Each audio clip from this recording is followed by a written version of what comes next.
So welcome back to the tool shed. In this tool, I'm calling Hour of the Wolf. I want to share with you this tool because I see it in the lives of so many people I counsel. I've experienced it too. And it's really a horrible experience, and it deals with sleep. You know, insomnia is it's a curse. If you've ever had insomnia, and I've had it, you feel like you're losing your mind. And I don't know what percentage of Americans are on sleep medications. I understand that. I've been on and off them my whole life too. Not my whole life, but certainly my adult life, because I've struggled and I've really had to work hard to get off them. Not that there's anything wrong with sleep medication, but I just don't want to have to rely on a substance or anything outside of me because I feel powerless. And I'm an Enneagram 8. I want mastery in my life, and Enneagram 8 the controller, so I like that control. So I'll use it, but I really want to do my work to not have to use it. And for me, one of the ways that I have overcome my insomnia, not just insomnia, but restless nights sleeping, is to stop fighting. Because in the middle of the night is usually, maybe falling asleep, but oftentimes in the middle of the night, we'll wake up. And that's when the haunting begins. That's when the anxiety kicks in. Of course, you know this, but if you've ever gone through something truly terrifying or something that's causing you a tremendous amount of anxiety, it's a horrible thing to wake up and it's like you're in it. Like you never left it. You can't even get a break from it in sleep.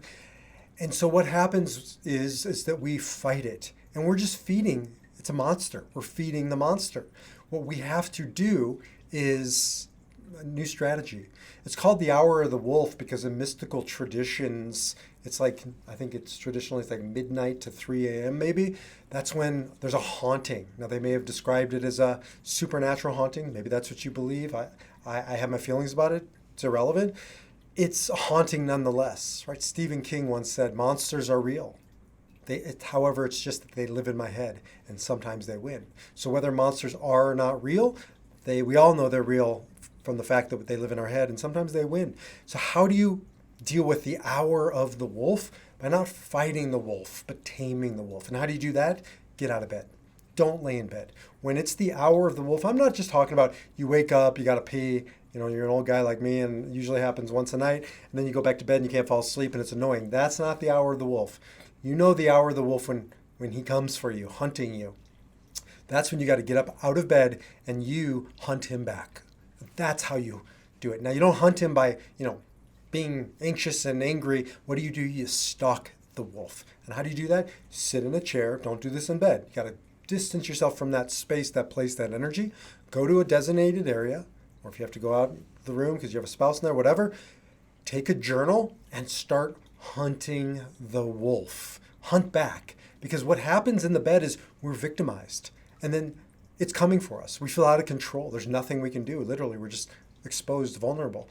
And so we then take up residence, as a teacher of mine says, in the victimhood.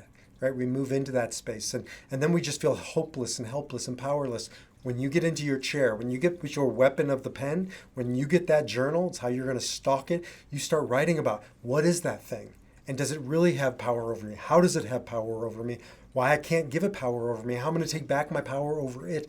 You just start treating it like a hunt because it is real. It lives in your head and you can't let it win. And the only way to stop being hunted by the wolves, particularly at all times, particularly during the hour of the wolf in the middle of the night, is to take the hunt back to it. So I could go on and on. This is a relatively brief tool because I think it's pretty obvious. Sometimes we just need to be reminded of the obvious.